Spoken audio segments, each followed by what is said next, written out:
Hello बच्चों, और आप सब कैसे हो? मस्त, मैं भी मस्त। चलो यार, इससे पहले हम लोग जो बेसिक्स ऑफ केमिस्ट्री पार्ट था केमिस्ट्री का, उसको हमने कंप्लीट कर लिया था। और बेसिक्स ऑफ केमिस्ट्री में ऑलरेडी हम लोग वो पढ़े थे जो आप लोग 9th एंड 10th में पढ़ कर आए थे। ठीक है बच्चों? हाँ, लेकिन कुछ चीजें ऐसे भी थी जो आपने नहीं पढ़ा था इससे पहले, जैसे significant figure, rounding off figures and addition, subtraction, multiplication, division, ये सब चीजें भी देखे जहाँ significant figures and rounding off का यूज हो रहा था। ठीक, तो वो लास्ट की ये चीजें जो थी वो आपके लिए न्यू थी। साइंटिफिक नोटेशन आप लोग ऑलरेडी पढ़े हुए थे, तो बहुत सारी चीजें पढ़े हुए। मोस्टली मैं यही कहूंगा कि जो भी मैंने बेसिक्स ऑफ केमिस्ट्री में पढ़ा है वो सब कुछ आप लोग पढ़े हुए थे। ठीक, बस उसी को एक नए अंदाज में हमने समझाया था। आज से हम लोग अपने फर्स्ट चैप्टर में बोल सकता हूं मोल कॉन्सेप्ट, ये चीज आज हम लोग आज से स्टडी करेंगे। तो आज का जो हमारा जो टॉपिक होगा मोल कॉन्सेप्ट में, जो सबसे पहली चीज हम पढ़ने जा रहे हैं वो है लॉस ऑफ केमिकल कॉम्बिनेशन। मतलब क्या हम लोग यदि केमिस्ट्री की बातें करें तो केमिस्ट्री में हम लोग को क्या पढ़ना होता है? केवल केमिकल रिएक्शन के बारे में पढ़ना होता है। ठीक, हर जगह रिएक्शन रिएक्शन रिएक्शन। वो यार तुम physical chemistry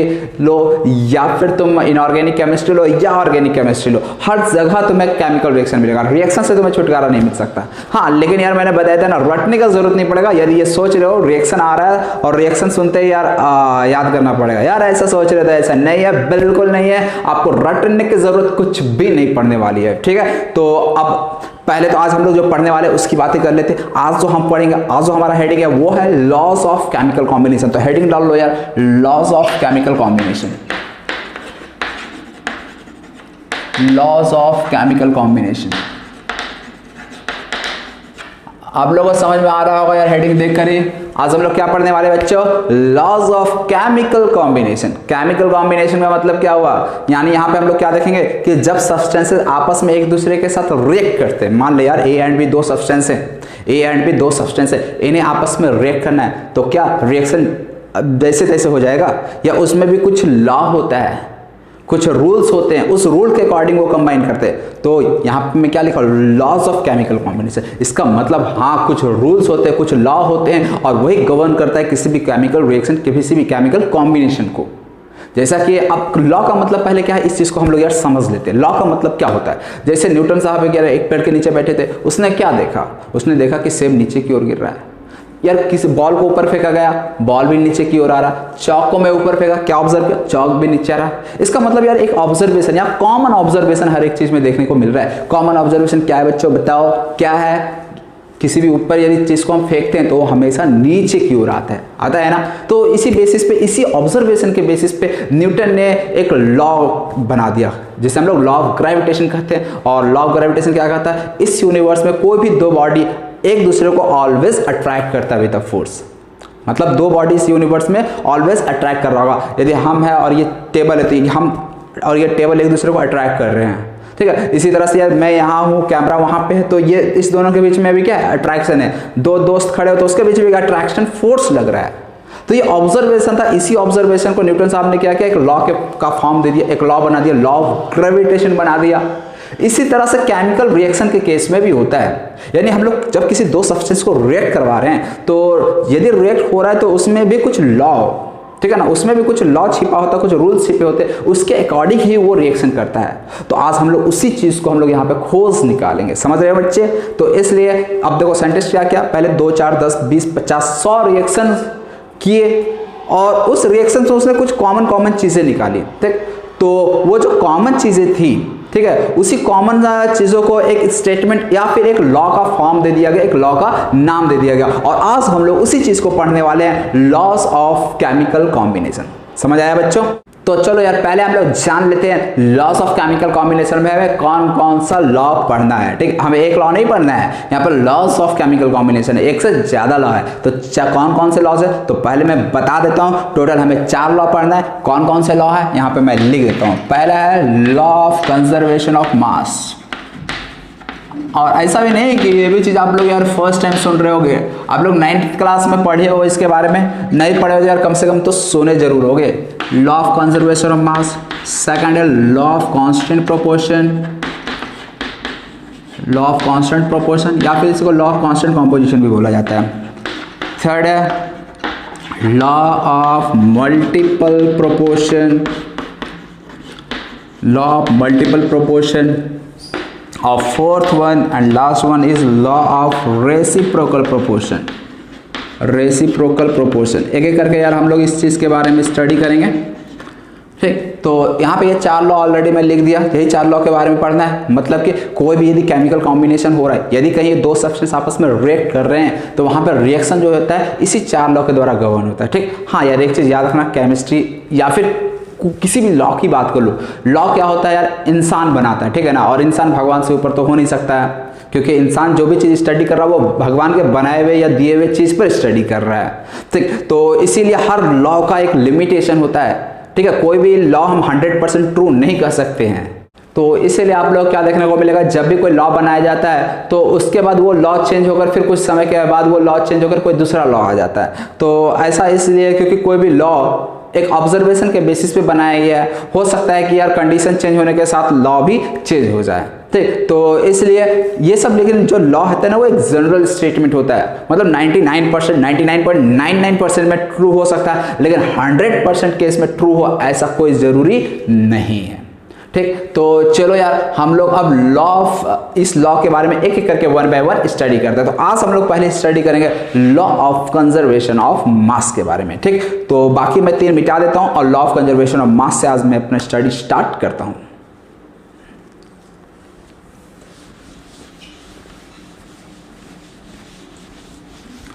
law of conservation of मास क्या कहता है? लॉ ऑफ कंजर्वेशन ऑफ मास, पहले इस चीज को जान लेते हैं। तो देखो किसी भी फिजिकल या केमिकल प्रोसेस, एक चीज तो ध्यान रखना यार, ये जो लॉ ऑफ कंजर्वेशन ऑफ मास है ये ऐसा नहीं कि केवल केमिकल रिएक्शन में ही वैलिड है ना, ऐसा बिल्कुल नहीं है। ये फिजिकल और केमिकल रिएक्शन या फिजिकल और केमिकल प्रोसेस दोनों तरह के प्रोसेस के लिए वैलिड होता है, ठीक। तो इसका लॉ क्या होता है यार, नाम से समझ में आ रहा होगा, in all physical and chemical process, in all physical or chemical process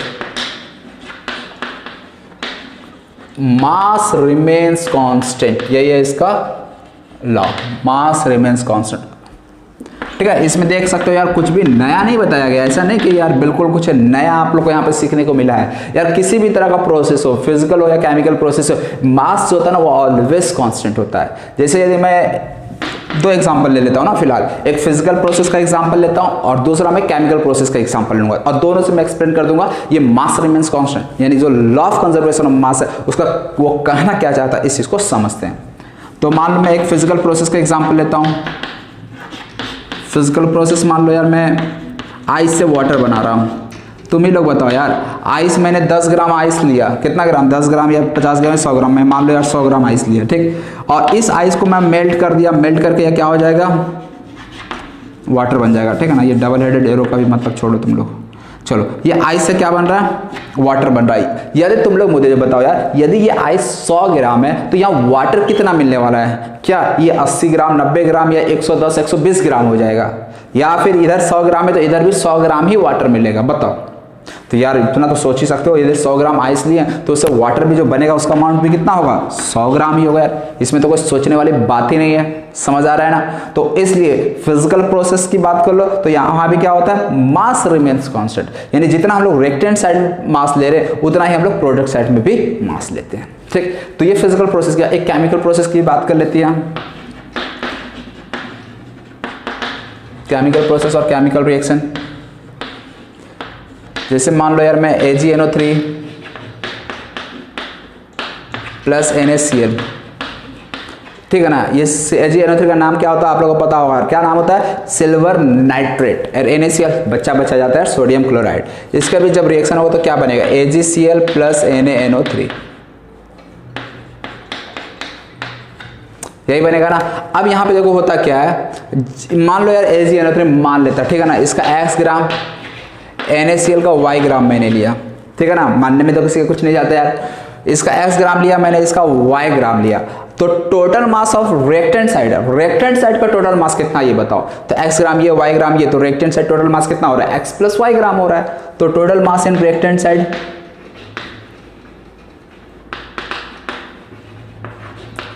total mass in reactant side कितना लिख दूंगा मैं, X प्लस Y ग्राम। अब प्रोडक्ट में जो मास आएगा वो कितना आएगा, इधर यदि X प्लस Y है, मान लो यार इसका मैं 5 ग्राम वैल्यू लेता हूँ, इसका यदि मैं 10 ग्राम लूँ तो ये बताइए टोटल मास कितना आएगा। टोटल हो सकता है ये वाला कुछ और हो, ये वाला कुछ और हो, लेकिन दोनों को यदि सम करेंगे, दोनों का मास को ऐड करेंगे तो वो कितना आएगा। 5 + 10 15 हो रहा है ना, तो इसको भी ऐड करने पे 15 ग्राम ही आएगा। मतलब total mass of reactant side इतना आ रहा है। टोटल मास इन प्रोडक्ट साइड भी जो आएगा वो कितना आना चाहिए, वो x + y ग्राम ही आना चाहिए। आना चाहिए नहीं बोलूँगा यार, आएगा ही आएगा। मास थोड़ी ना कभी गायब हो सकता है, या मास एक्स्ट्रा थोड़ी ना कहीं से टपक सकता है। पता चला यहाँ पे 5 ग्राम और 10 ग्राम 15 ग्राम लिए, यहाँ पे 18 ग्राम बन गया, ऐसा हो सकता है। फिर 3 ग्राम जो एक्स्ट्रा आया कहाँ से आया भाई, ऐसा कभी पॉसिबल है? जरा सोचो, तो ऐसा पॉसिबल नहीं होता है। यदि इधर 15 ग्राम ले रहे तो इधर भी 15 ग्राम बनेगा। क्यों? क्योंकि इसी में से तो जो भी टूट रहा है या जो भी जुड़ रहा है वो इसी में से हो रहा है ना, तो इसलिए 15 ग्राम इधर है तो 15 ग्राम इधर भी रहेगा। और आप लोग बैलेंसिंग ऑफ रिएक्शन में ये चीज़ पढ़े होगे, मास कांस्टेंट रहता है, इसलिए किसी भी रिएक्शन को बैलेंस करने की जरूरत पड़ती है। ठीक, तो लॉ ऑफ कांस्टेंट प्रोपोर्शन को क्या मैं शॉर्ट में कह सकता हूँ कि इन ऑल फिजिकल और chemical process mass remains constant. Clear? तो चलो यार एक इस पे छोटा सा प्रॉब्लम। अब देख लो यार, आप लोग मैं पहले लेक्चर में आज कह दे रहा हूँ, इससे पहले तो यार कोई न्यूमेरिकल प्रॉब्लम नहीं कराए थे आप लोगों को, लेकिन आज फर्स्ट डे आप लोगों का न्यूमेरिकल स्टार्ट होने जा रहा है। और जितने भी न्यूमेरिकल प्रॉब्लम हो यार, एक चीज़ का ध्यान रखना, नोट करके लिख लेना, जब भी मैं कोई क्वेश्चन दूँ, न्यूमेरिकल प्रॉब्लम दूँ, आपको वीडियो को पॉज करना है, उसके बाद सॉल्व करना है। ऐसा नहीं कि सर ने क्वेश्चन सॉल्व करने दिया तो मैं बैठ जाऊँगा मस्त, बिल्कुल नहीं कि यार सर सॉल्व करेंगे तो हम देख देख के छाप लेंगे, ऐसा यार आदत बिल्कुल नहीं डालना है, पहले मैं बता दे रहा।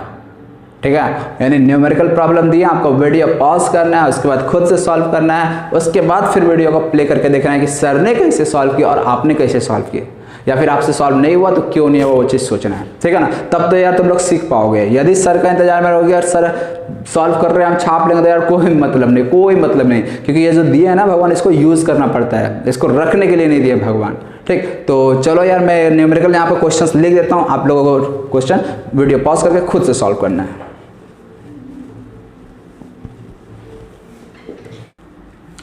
क्वेश्चन आप लोगों के सामने दिख रहा होगा, ये मैं एक बार क्वेश्चन रीड कर देता हूँ, उसके बाद आप लोगों को वीडियो पॉज करके सॉल्व करना है। ठीक, when 4.2 ग्राम, ये 4.2 है ना, ठीक है ना, 42 मत समझ यार तुम लोग। 4.2 ग्राम NaSCO3, NaSCO3 का नाम पता है क्या होता है? क्या होता है नाम? Sodium bicarbonate is added to a solution of CH3COH। मैं क्या किया, इसको CH3COH के सॉल्यूशन में ऐड कर डिसॉल्व किया। क्या होगा, NaSCO3 रिएक्ट करेगा CH3COH से, वेइंग 10 ग्राम। अच्छा, ये जो 10 ग्राम दिया है, ये किसका मास दिया है? तो is added to a solution of CH3COH weighing 10 gram, मतलब ये CH3COH का वेट दिया, मास दिया। समझ में आ रहा है इतना? आगे क्या आ जाता है, it is observe that 2.2 gram CO2 is release into atmosphere. अब यहाँ पे क्या हुआ, इस दोनों के बीच रिएक्शन हुआ, रिएक्शन से क्या हुआ, CO2 गैस का 2.2 ग्राम जो है वो एटमॉस्फेयर में चला गया। ठीक है ना, आगे फिर क्या है सवाल में, the residue is found to weigh 12 gram. Residue, residue का मतलब क्या होता है समझते हो? रेसिड्यू, रेसिड्यू का मतलब रिएक्शन में जो बच जाता है ना, उसे हम लोग रेसिड्यू कह देते हैं।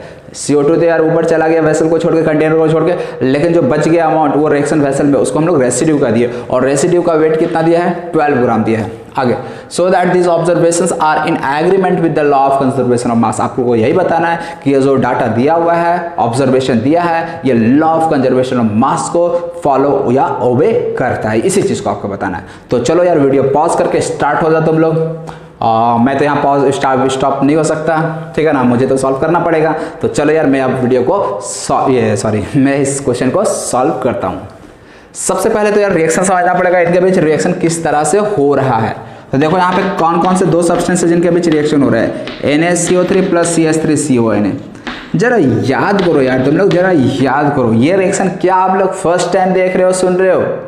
याद करो, NaCO3 + CH3COH। आप लोग 10th क्लास में ये रिएक्शन पढ़े हो कार्बोनेटेड कंपाउंड्स में। ये एसिटिक एसिड है जिसको एथेनिक एसिड भी कहा जाता है, और ये सोडियम बाइकार्बोनेट। यहाँ पर रिएक्शन में क्या होता है, Na+ यहाँ पे CO- के साथ कंबाइन कर जाता है, और यहाँ का H+ इसके साथ आकर जुड़ जाता है।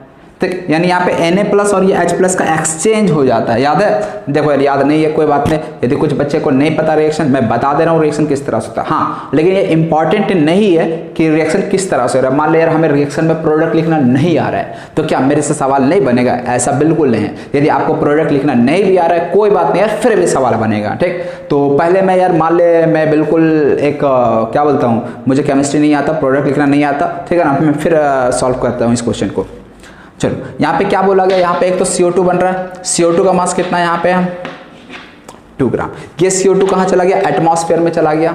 एटमॉस्फेयर में चला गया तो मैं इसको एरो अप से दिखा देता हूँ। इसका मतलब ये क्या है, गैस को रिप्रेजेंट कर रहा है। और आगे क्या बोला गया, कुछ रेसिड्यू है। रेसिड्यू क्या है, नहीं हमें यार कुछ नहीं पता, तो रेसिड्यू को मान लेता हूँ मैं कैपिटल X, कोई दिक्कत नहीं।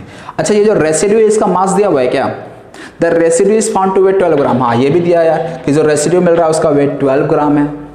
CO2 जहाँ से उड़ रहा है उसका मास 2.2 ग्राम है। यहाँ पे जो NaCO3 उसका मास कितना लिया गया, 4.2 ग्राम लिया गया, देख सकते हो। और जो CH3COH इसका मास कितना दिया, 10 ग्राम। हमें लॉ ऑफ कंजर्वेशन ये ऑबे कर रहा है कि नहीं, ये रिएक्शन ये हमें बताना है। क्या करना पड़ेगा इसके लिए, यार बहुत ही सिंपल है, mass of reactant mass of product यदि इक्वल आ जाए तो हो गया law of conservation of mass. समझ में आ रहे हो, मास ऑफ रिएक्टेंट और मास ऑफ प्रोडक्ट दोनों को आपको क्या कर देना, इक्वेट कर देना। चलो यार चेक करते हैं। तो total mass of reactants, total mass of reactant बताया, रिएक्टेंट कौन है, ये और ये है ना, तो दोनों को जोड़ दो कितना आ रहा है, चलो चेक करते हैं। 4.2 ग्राम प्लस 10 ग्राम, ये कितना हो गया 14.2 ग्राम। यहाँ तक तो यार कोई दिक्कत नहीं होना चाहिए आप लोगों को। अब यार आप लोग बताओ टोटल मास ऑफ प्रोडक्ट कितना हो जाएगा, total mass of products, mass of product कितना हो जाएगा। तो प्रोडक्ट में CO2 है प्लस को एक रेसिड्यू अननोन रेसिड्यू, तो यहाँ पे 2.2 अब प्लस वो कितना है 12 ग्राम, जोड़ो तो यार 14.2 ग्राम। क्या देख रहे हैं, mass of reactant mass of product दोनों का दोनों बराबर है। यदि दोनों का दोनों बराबर है इसका मतलब मैं बोल सकता हूँ it obeys laws of conservation of mass.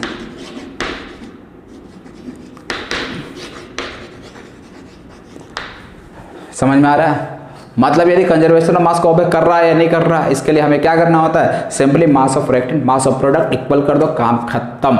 समझ में आया, चलो यार। हाँ अब बात आती है यार प्रोडक्ट कैसे लिखा जाता है इस रिएक्शन का, तो मैं बता दे रहा हूँ, जरूरत नहीं है प्रोडक्ट लिखने, ना भी आए तो कोई बात नहीं यार। देखे ना मुझे नहीं पता था फिर भी मैंने बना दिया ना, तो आप लोग भी बना सकते हो। चलो तो इसको मैं बता देता हूँ। देखो प्रोडक्ट किस तरह से लिखा जाता है मैं बता देता हूँ, ये आप लोग नोट कर लेना नीचे का, मैं इसे मिटा दे रहा हूँ।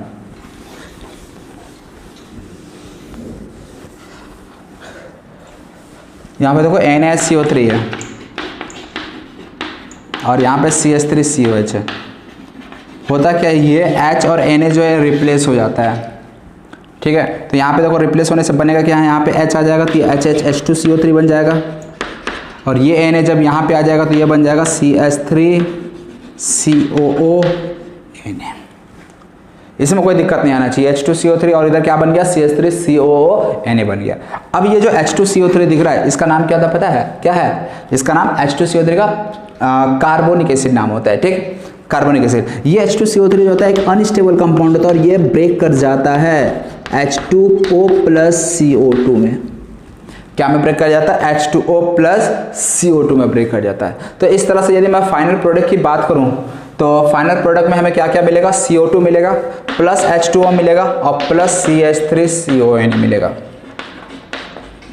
जिसमें से CO2 का मास दिया हुआ है क्वेश्चन में कितना 2.2 ग्राम।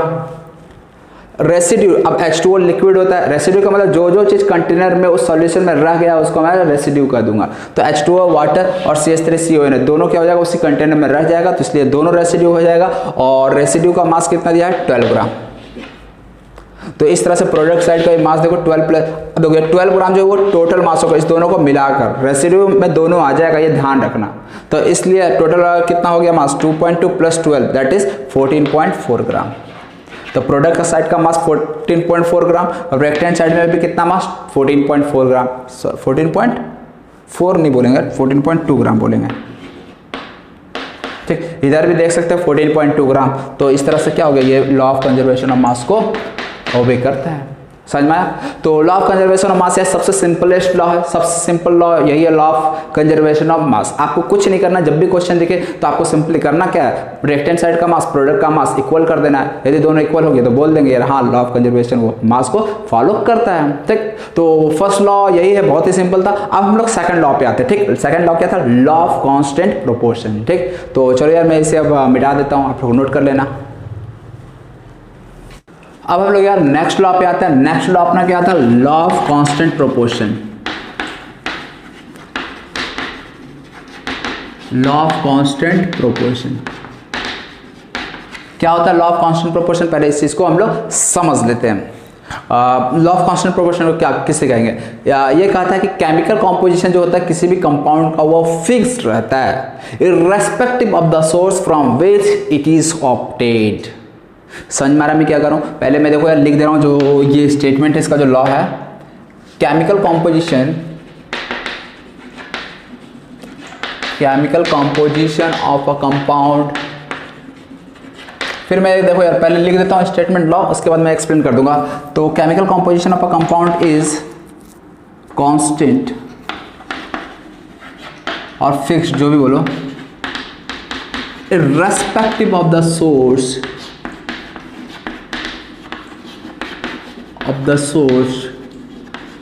from which it is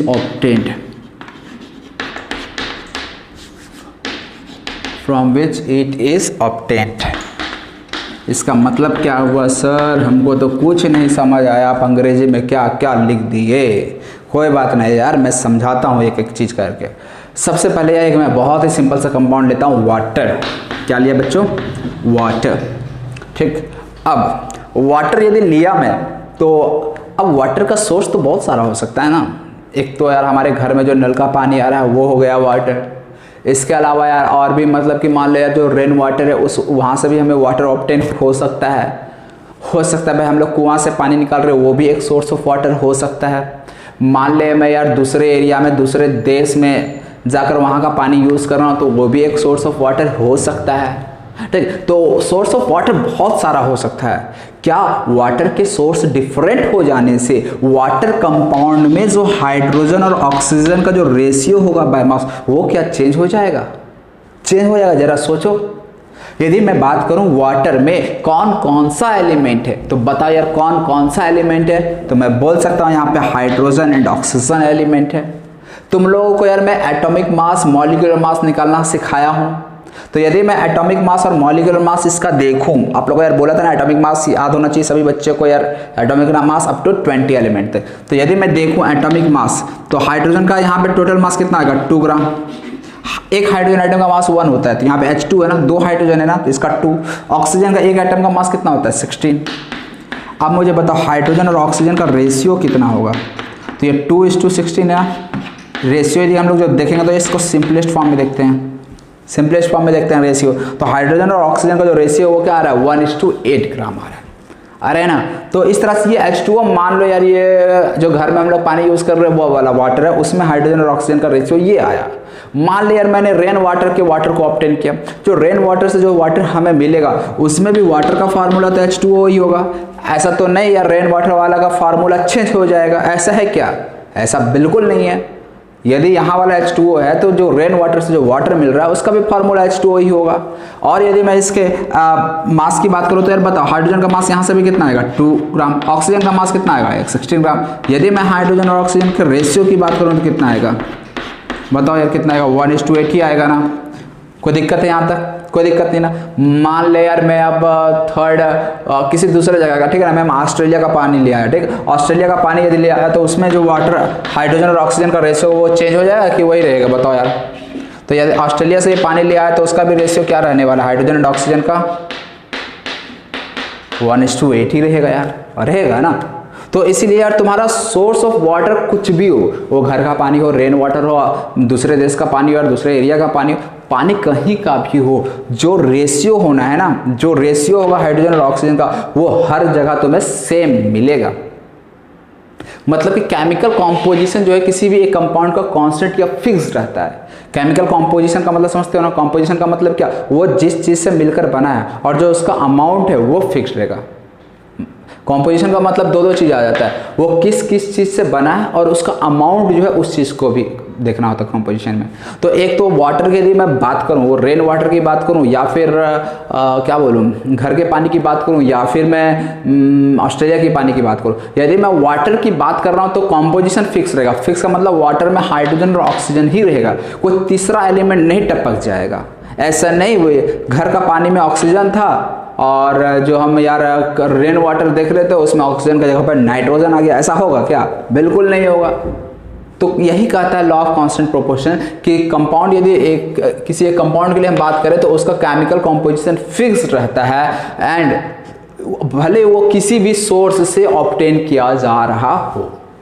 ठीक, तो ये एक है डेफिनेशन का। इसका एक और definition law of constant proportion का, मैं वो भी डेफिनेशन लिख देता हूँ और उसे समझा देता हूँ। दूसरा डेफिनेशन क्या कहता है लॉ ऑफ कांस्टेंट प्रोपोर्शन का, यहाँ पे मैं लिख देता हूँ।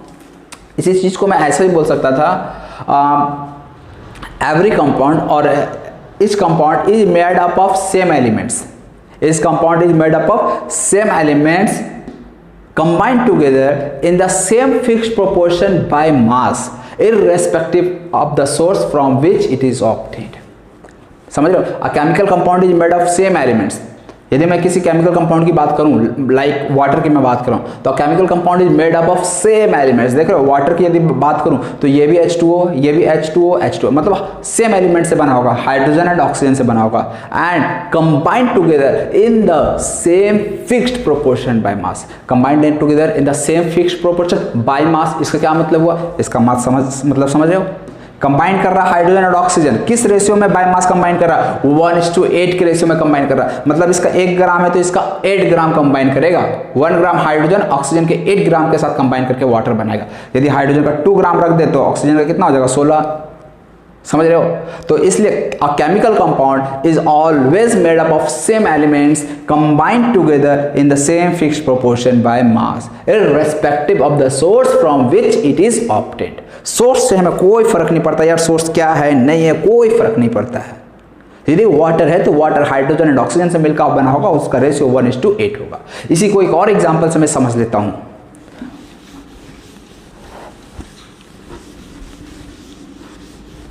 CO2 का मैं एग्जांपल लेता हूं, ठीक है ना। देखो CO2 भी ऑब्टेन करने का बहुत सारा प्रोसेस हो सकता है। एक तो यार मैं जो गैस ऑक्सीजन इनहेल कर रहा हूँ और CO2 गैस एक्सहेल करता हूँ, पता है ना तुम लोग को। तो एक तो CO2 का ये हो गया सोर्स। दूसरा CO2 ऐसा भी हो सकता है, जैसे मान लिया कार्बन को मैं बर्न किया, ठीक है ना, कोल को यदि मैं बर्न किया तो पता है ना CO2 गैस मिलता है। तो एक सोर्स ये भी हो गया CO2 को ऑब्टेन करने का। और भी तरीका हो सकता है, जैसे मान लो यार कैल्शियम कार्बोनेट। कैल्शियम कार्बोनेट का यार पता है तुम लोग को क्या होता है केमिकल नेम? पता है? नहीं पता है? Calcium carbonate. COCO का केमिकल नेम क्या होता है? Calcium carbonate. और इसको यदि मैं हीट करता हूँ तो यहाँ से क्या मिलता है? CaO प्लस CO2 मिलता है। ठीक, तो इस तरह से यदि यहाँ पे देखूँ तो यहाँ से भी एक CO2 ऑब्टेन हुआ। तो इस तरह से यहाँ पे कितना मेथड मिल गया CO2 का ऑब्टेन करने का? 3 मेथड या 3 सोर्स में कह सकता हूँ कि CO2 को ऑब्टेन करने का मिल गया। फर्स्ट सोर्स ये, सेकंड सोर्स ये, थर्ड सोर्स ये। फर्स्ट सोर्स जो एक्सहेल किए थे हमने, सेकंड सोर्स क्या है? कार्बन के बर्निंग से आया, ठीक है, कार्बन का है तो कोल हो गया, ठीक है, उसके बर्निंग से। थर्ड सोर्स क्या हो गया? कैल्शियम कार्बोनेट के हीटिंग से CO2 गैस ऑब्टेन हुआ। तो ये 3 डिफरेंट मेथड था।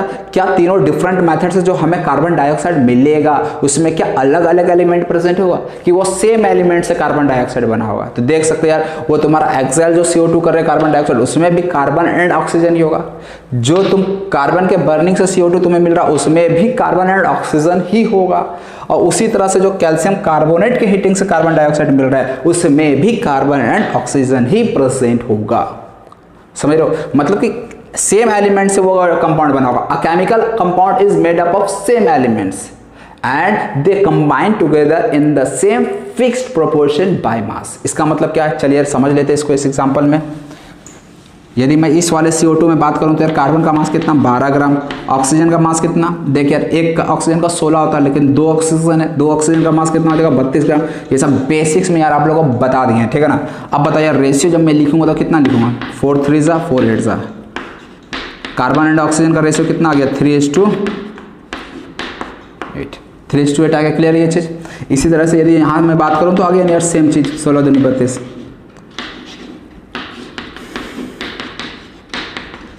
इसी तरह से यहाँ पे भी मैं यदि कार्बन एंड ऑक्सीजन की बात करूँ तो रेशियो क्या आएगा? 3:8। मतलब ये कि कार्बन का 3 ग्राम यदि रिएक्ट कर रहा है तो ऑक्सीजन का उसका कितना ग्राम का रिक्वायरमेंट होगा? 8 ग्राम। मतलब 3 gram carbon will react with 8 gram of oxygen to form carbon dioxide. यदि इसका मैं 6 ग्राम लूंगा तो ये 8, इसका 3 to 6 ग्राम लूंगा तो इसका 16 ग्राम का रिक्वायरमेंट होगा। मतलब जो रेशियो है ना कार्बन एंड ऑक्सीजन का इन कार्बन डाइऑक्साइड वो फिक्स रहेगा और वो वैल्यू क्या है? 3:8 रहेगा। समझ रहे हो? तो इस तरह से एक तो डेफिनेशन ये हो गया, chemical composition of a compound is constant और फिक्स्ड। केमिकल कंपोजिशन देख रहे हो, कंपाउंड का CO2 फिक्स है irrespective of the source from which it is obtained. दूसरा डेफिनेशन को भी मैं अब लिख देता हूं, अब तो यार तुम लोग को समझ में भी आ गया होगा दूसरा डेफिनेशन भी। दूसरा डेफिनेशन क्या था और करके मैं लिख देता हूं, a chemical compound, a chemical compound is always made of same elements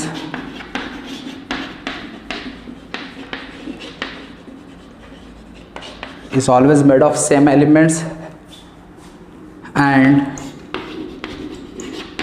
they combine together।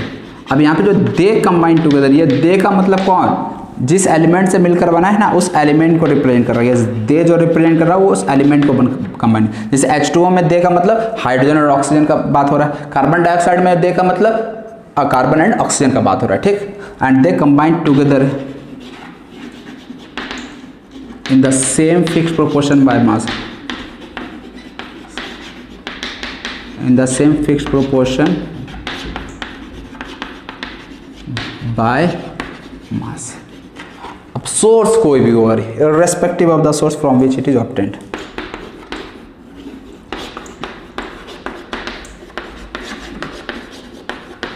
irrespective of the source from which it is obtained, ठीक है ना।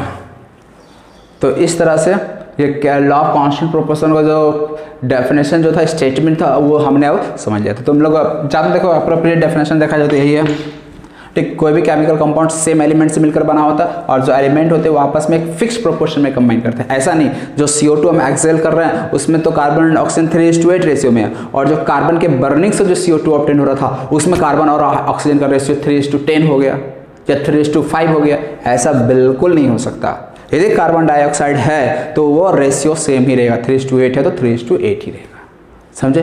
चलो तो ये चीज समझिए। अब हम लोग क्या करेंगे आगे, इस पे बेस एक छोटा सा न्यूमेरिकल प्रॉब्लम कर लेंगे जिससे कि जो हमारा कॉन्सेप्ट है वो अच्छा हो जाए, ठीक। तो चलो यार ये चीज आप लोग नोट कर लेना, मैं यहाँ पे क्वेश्चन लिख देता हूँ, आपको पता है क्या करना, वीडियो पॉज करना एंड देन सॉल्व करना आपसे, ओके।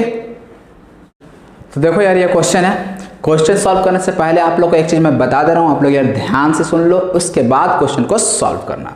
जब भी लॉ ऑफ कांस्टेंट प्रोपोर्शन का क्वेश्चन हो तो सबसे पहले तो आपको पहचानना पड़ेगा किस कंपाउंड पे लॉ ऑफ कांस्टेंट प्रोपोर्शन लगाना है।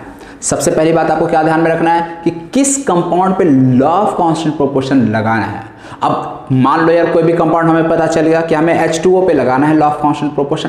यदि मुझे H2O पे लॉ ऑफ कांस्टेंट प्रोपोर्शन लगाना है तो हम कैसे लगाएंगे, तो H2O में कौन कौन सा एलिमेंट प्रेजेंट है, हाइड्रोजन एंड ऑक्सीजन। तो आपको करना क्या, हाइड्रोजन एंड ऑक्सीजन का जो रेशियो है ना डिफरेंट एक्सपेरिमेंट में वो सेम करके दिखा देना। यदि फर्स्ट एक्सपेरिमेंट से जो H2O ऑब्टेन हुआ उसमें हाइड्रोजन एंड ऑक्सीजन का रेशियो इतना था, फिर सेकंड एक्सपेरिमेंट से जो वाटर हमें मिला H2O मिला उसमें भी हाइड्रोजन एंड ऑक्सीजन का रेशियो 1:2 या जो भी था उतना ही था। मतलब बराबर कर देना जितने भी एक्सपेरिमेंट हो। यदि सभी में हाइड्रोजन और ऑक्सीजन का रेशियो इन वाटर यदि सेम आ जाए तो समझ जाना कि हमारा लॉ ऑफ कांस्टेंट प्रोपोर्शन हो गया प्रूफ। समझ में आ रहा क्या करना है, समझ में आया। चलिए यदि समझ में आया तो इस क्वेश्चन को आप लोग सॉल्व करो। याद रखना पहला किस चीज को ध्यान रखना, किस कंपाउंड पे हमें लॉ ऑफ कांस्टेंट प्रोपोर्शन लगाना है, मतलब किस कंपाउंड के बारे में बात कर रहा है, और दूसरा वो कंपाउंड किस एलिमेंट से मिलकर बना है, और जिस भी एलिमेंट से मिलकर बना है उसके जो रेशियो होगा एलिमेंट का वो हर एक एक्सपेरिमेंट से सेम आना चाहिए उस कंपाउंड के लिए। क्लियर। तो चलो यार ये वीडियो पॉज करके आप लोग आप खुद से सॉल्व करो। मैं अब यहाँ स्टार्ट हो जाता हूँ।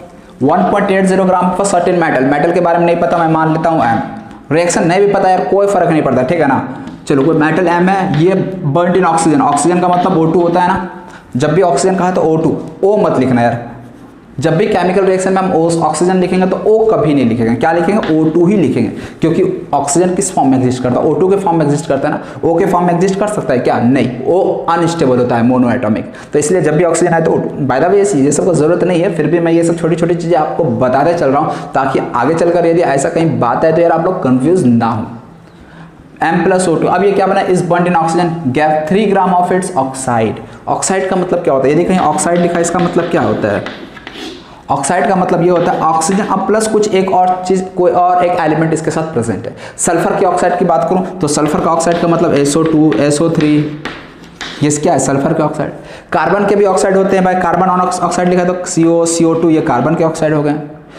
इसी तरह से और भी डिफरेंट ऑक्साइड्स हो सकते हैं, जैसे magnesium oxide, zinc oxide, sodium oxide, ठीक है। तो ये सब क्या है, ऑक्साइड है। यदि ऑक्साइड लिख रहा है इसका मतलब ऑक्सीजन के साथ कुछ और दूसरा एलिमेंट भी प्रेजेंट है, समझ रहे हो इस चीज को। तो यहाँ पे फिलहाल मेटल को क्या किया गया, ऑक्सीजन के साथ बर्न किया जा रहा है and it gives 3 gram of its oxide. यहाँ पे मेटल और ऑक्सीजन दो ही चीज है ना, मेटल और ऑक्सीजन मिलकर मान लीजिए जो ऑक्साइड बनाया उसको मैंने MO कह दिया। हमें नहीं पता यार यहाँ पे M के साथ वैलेंसी में 1 आएगा, 2 आएगा, ऑक्सीजन का कितना है हमें नहीं पता, हम नहीं लिख रहे, हमें फार्मूला से कोई मतलब नहीं, ठीक है। चलो अब हमें क्या क्या पता है यार, ये चीज को मिटा देता मैं।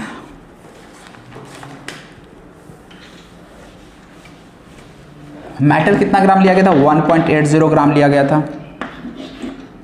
ऑक्सीजन कितना लिया गया था, ऑक्सीजन नहीं पता, ठीक है ना, ये नहीं पता, लेकिन हमें ये पता है कि इससे ऑक्साइड कितना मिल रहा है, it gives 3 gram of its oxide. मतलब ये जो ऑक्साइड मिला इसको मैं यदि MO नहीं लिखना चाहता तो सिंपल ऑक्साइड लिख दो, इसमें भी कोई दिक्कत नहीं है। और इसका मास कितना मिल रहा है, 3 ग्राम, ठीक। तो यहाँ पे देखो हमें सबसे पहले क्या बता दें, आपको समझना है कि किस कंपाउंड के बारे में बात किया जा रहा है। मेटल, क्या ये मेटल कोई कंपाउंड है, नहीं यार, मेटल तो सेम एक सिंगल एलिमेंट से मिलकर बना है, सिंगल एलिमेंट से मिलकर बना है तो कंपाउंड तो कह ही नहीं सकते। ऑक्सीजन अगेन केवल ऑक्सीजन एलिमेंट से मिलकर बना है, कंपाउंड ऑक्साइड, ये मेटल ऑक्सीजन दोनों से मिलकर बना है, मतलब इसी कंपाउंड के बारे में बात किया जा रहा है। चलो यार सवाल और आगे पढ़ते हैं। 1.8 gram of a certain metal is burned in oxygen to it gives 3 gram of its oxide. आगे 1.50 gram of the same metal, अच्छा ये एक्सपेरिमेंट 1 में कह देता हूँ इसको, ठीक है ना। अब मैं आगे एक एक्सपेरिमेंट 2 भी लिख देता हूँ। 1.50 gram of the same metal, यानी फिर से एक मेटल है, is heated in steam. Steam का मतलब क्या होता है, H2O, यार याद रखना, स्टीम का मतलब क्या, H2O, और H2O भी किस फॉर्म में, गैसेस, वेपर के फॉर्म में है। तो जब इसको स्टीम के साथ हीट किया गया तो it gives 2.5 gram of its oxide, फिर इससे ऑक्साइड मिल रहा है। तो फिर से कौन सा ऑक्साइड मिलेगा, मेटल का ऑक्साइड मिलेगा। तो इट गिव्स 2.5 ग्राम। अब यहाँ पे जो मिल रहा है ये 2.5 ग्राम मिल रहा है। मेटल कितना लिया गया था, 1.5 ग्राम लिया गया था,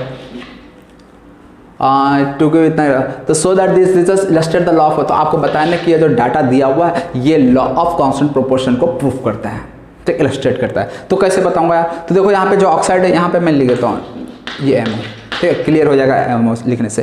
तो इस तरह से देखो यहाँ पे किसके बारे में बात किया जा रहा है, ऑक्साइड के बारे में बात किया जा रहा है, ये चीज अब क्लियर। अब देखेंगे कि ऑक्साइड कौन कौन से एलिमेंट से मिलकर बना है, तो एक मेटल M है और एक ऑक्सीजन O है।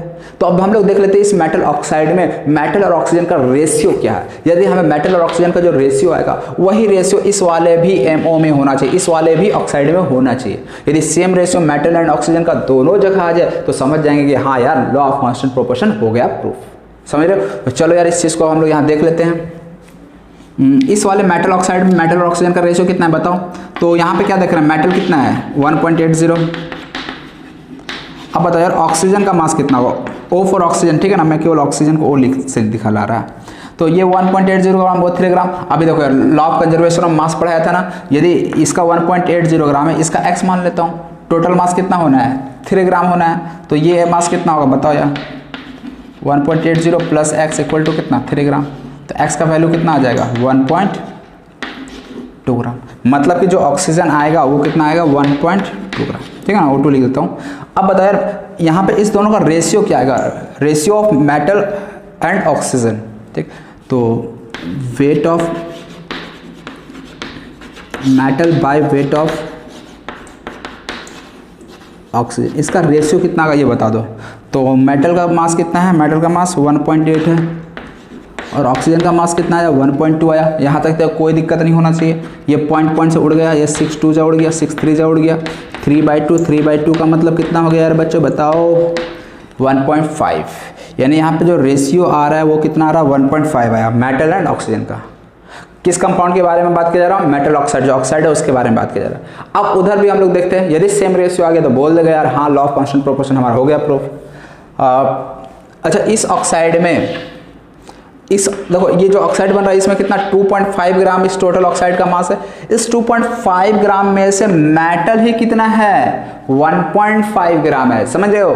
तो यदि इसमें मेटल 1.5 ग्राम आ गया तो ये जो ऑक्सीजन रहा होगा वो कितना रहा होगा ये 1.5 ग्राम तो मेटल हो गया। ऑक्सीजन कितना रहा होगा बताओ? ऑक्सीजन कितना 1 ग्राम रहा होगा सिंपली, क्योंकि टोटल मास मेटल ऑक्साइड का कितना है 2.5 है। तो चलो यार यहाँ पे भी मैं weight of metal upon weight of oxygen देख लेता हूँ ratio, weight of metal by weight of oxygen का रेशियो। वेट ऑफ मेटल कितना मैं बोल सकता हूँ? देखो ये जो वेट ऑफ मेटल और वेट ऑफ ऑक्सीजन देख रही है, कहाँ देख रहे हैं? इस वाले कंपाउंड में। यहाँ पे भी इस वाले कंपाउंड में मैं देख रहा था मेटल कितना ऑक्सीजन कितना, तो हमें पता 1.80 ग्राम मेटल था, ऑक्सीजन कितना था, एक्स निकाल लिया 1.2 ग्राम, हो गया काम अपना, सो सिंपल। तो इस तरह से मेटल और ऑक्सीजन का रेशियो कितना बोल दूँ यार? वेट ऑफ मेटल कितना 1.5, वेट ऑफ ऑक्सीजन कितना 1, तो इस तरह से कितना आ गया 1.5। क्या देख रहे हैं? मेटल ऑक्सीजन, उधर भी रेशियो 1.5, इधर भी मेटल एंड ऑक्सीजन का रेशियो 1.5। दोनों साइड क्या हो गया? मेटल एंड ऑक्सीजन का रेशियो हो गया फिक्स कांस्टेंट। यदि रेशियो फिक्स हो गया, कांस्टेंट हो गया, इसका मतलब लॉ ऑफ कांस्टेंट प्रोपोर्शन हो गया हमारा प्रूफ। बस यही करना होता है। किस कंपाउंड के लिए? मेटल ऑक्साइड के लिए देखा जा रहा था। मेटल ऑक्साइड में 2 एलिमेंट था, मेटल एंड ऑक्सीजन, दोनों का रेशियो बाय मास देखे, दोनों जगह 1.5 है, it means it proves law of constant proportion. तो बस यही चीज आपको करना था। तो इस तरह से सवाल में जब भी दिया जाए, ठीक है ना, ये एक सवाल हो गया, और मैं एक सवाल और करवा देता हूँ, ठीक है ना। उसके बाद आप लोग यार कुछ क्वेश्चंस में दे दूंगा आप लोग को शीट, ठीक है ना। क्वेश्चंस आपको प्रैक्टिस के लिए मैं शीट में दे दूंगा, आपको कुछ क्वेश्चंस मिल जाएंगे, आप प्रैक्टिस कर लेना, ठीक है। क्योंकि यार यदि मैं ज़्यादा क्वेश्चंस करवाऊँ तो वीडियो का लेंथ बढ़ जाएगा, तो मैं चाहता हूँ यार वीडियो का लेंथ कम से कम में आपको ज़्यादा से ज़्यादा कंटेंट दिया जाए, ठीक है। तो चलो यार आप लोग ये चीज़ नोट कर लो। अब नेक्स्ट क्वेश्चन ये है, ये क्वेश्चन यार मैं नहीं बताऊंगा, ये क्वेश्चन आप लोग को यार खुद से बनाना। ये क्वेश्चन मैंने बताया ना, अब आप लोग क्या करना, वीडियो पॉज करके खुद से कोशिश करना, इसमें मैं किसी भी तरह का कोई भी हेल्प नहीं करूंगा। चलिए यार आप लोग स्टार्ट हो जाओ, और मैं इधर स्टार्ट हो जाता हूँ। 6.5 gram of lead combined directly with 1.3 gram of oxygen to form lead peroxide PbO2। ठीक, मतलब यहाँ पे 2 एलिमेंट के बीच रिएक्शन हुआ। एलिमेंट कौन कौन सा? lead and oxygen. lead का है तो व्हाट? Pb, ऑक्सीजन का है तो व्हाट? O2। ये दोनों मिलकर क्या बनाया? PbO2। क्लियर बच्चों? अब बताया क्या जा रहा है कि लीड कितना लिया गया था? 6.5 ग्राम लिया गया, बहुत अच्छी बात। ऑक्सीजन कितना लिया गया बच्चों? 1.3 ग्राम, कोई दिक्कत नहीं। अब यदि ये 6.5 ग्राम लिया जा रहा है, ये 1.3 ग्राम लिया जा रहा है, तो बताओ यार तुम लोग PbO2 कितना बनेगा? तो 6.5 लॉ ऑफ कंजर्वेशन ऑफ मास अभी जस्ट पढ़े हैं, ये 6.5 है, ये 1.3 है, तो ये कितना हो जाएगा? 7.8 ग्राम हो जाएगा। कोई दिक्कत नहीं। अच्छा यार मुझे बताओ, इस PbO2 में यदि पूछा जाए लीड कितना अमाउंट था, तो लीड का अमाउंट कितना? 6.5। यदि पूछा जाए इस लीड पैरोक्साइड में ऑक्सीजन का अमाउंट कितना बोलेगा? 1.3 ग्राम। समझ में आ रहा है ना? लीड का भी अमाउंट हमें पता है, ऑक्सीजन का भी अमाउंट पता है। 6.5 है लीड और 1.3 है ऑक्सीजन। चलो ये तो एक मेथड हो गया, एक्सपेरिमेंट 1 से आ गया। लीड पैरोक्साइड को एक और दूसरे तरीके से भी बनाया जा रहा है। दूसरा तरीका क्या है? Lead peroxide is also produced by heating lead nitrate. Lead nitrate का फार्मूला क्या होता है? देख यार, अब बेसिक्स हमने बता दिया था आप लोग को। लीड नाइट्रेट PbNO3, Pb का वैलेंसी 2 तो यहाँ 2, नाइट्रेट का वैलेंसी 1 तो यहाँ पे 1 ही रहेगा, that is PbNO3 whole twice रहने वाला। इसको क्या किया मैंने? हीट किया। क्या कहा गया? ध्यान से सुनो, lead peroxide is also produced by, मतलब यहाँ से लीड पैरोक्साइड को प्रोड्यूस कर रहा है बाय हीटिंग लीड नाइट्रेट, यानी लीड नाइट्रेट को हीट करने से क्या मिल रहा है? हमें लीड पैरोक्साइड मिला, प्लस और भी समथिंग मिलेगा, लेकिन हमें उससे कोई मतलब नहीं है। क्यों? And it was found that percentage of oxygen present in lead peroxide is 16.67। अब क्या दिया गया है सवाल में? जो लीड नाइट्रेट को हीट करने से जो लीड पैरोक्साइड मिला, उस लीड पैरोक्साइड में परसेंटेज ऑफ ऑक्सीजन हमें दिया हुआ है। परसेंटेज ऑफ ओ लिखता हूँ, ठीक है ना। परसेंटेज ऑफ ऑक्सीजन कितना दिया? 16.67, यही दिया है ना। यदि परसेंटेज ऑफ ऑक्सीजन 16.67 है यार, तो बताओ परसेंटेज ऑफ लीड क्या हो जाएगा? देखिए इसके साथ और क्या मिला हमें नहीं पता, कोई मतलब नहीं, हमें मतलब भी नहीं है उससे।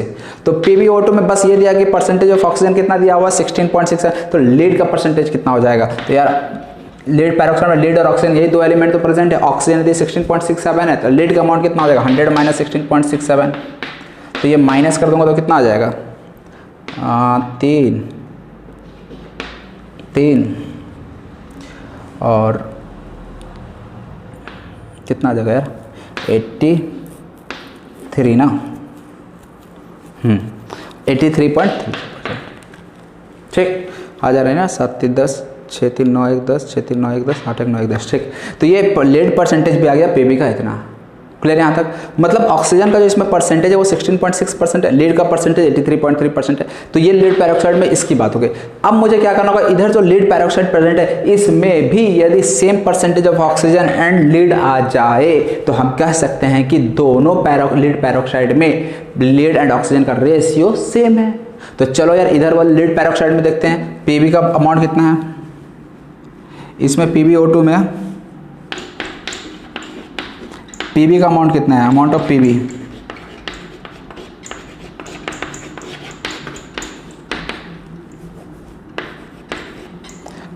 पीबी कितना मैं बोलूँगा 6.5 ग्राम। और अमाउंट ऑफ ऑक्सीजन मैं कितना बोलूँगा, ऑक्सीजन का अमाउंट कितना है 1.3 ग्राम बोलूँगा ना। यदि ऐसा है तो यार परसेंटेज ऑफ पीबी मैं निकाल सकता हूँ। परसेंटेज ऑफ पीबी कितना हो जाएगा बताओ, 6.5 यहाँ पे डिवाइडेड बाय नीचे क्या लिखता हूँ, टोटल मास लीड पेरोक्साइड का कितना 7.8, या फिर दोनों को जोड़ दो यहाँ से सिंपली, ये हो गया 7.8 और परसेंटेज निकालना तो इंटू 100। कोई दिक्कत यहाँ तक नहीं होना चाहिए।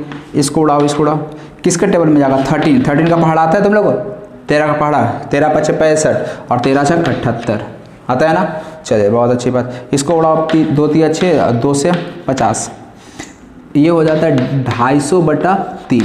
और इसको यदि मैं करता हूँ तो 3 × 8 = 24, 1 10, 3 3 = 9। क्या देखने को मिल रहा है, लीड का परसेंटेज यहाँ से कितना आ रहा है 83.33%। यदि लीड का परसेंटेज आ गया तो ऑक्सीजन का परसेंटेज ठीक है ना, इधर वाला स्पेस थोड़ा इसके लिए रख देता हूँ। परसेंटेज ऑफ ऑक्सीजन का परसेंटेज कितना हो जाएगा। तो यार दो तरीका ऑक्सीजन का परसेंटेज निकालने का, एक तो हमें इस लीड पेरोक्साइड में लीड का परसेंटेज पता चल गया इतना, तो ऑक्सीजन का अब निकालने का जरूरत है ही नहीं, 100 में से माइनस कर दो वही हो जाएगा ऑक्सीजन का परसेंटेज।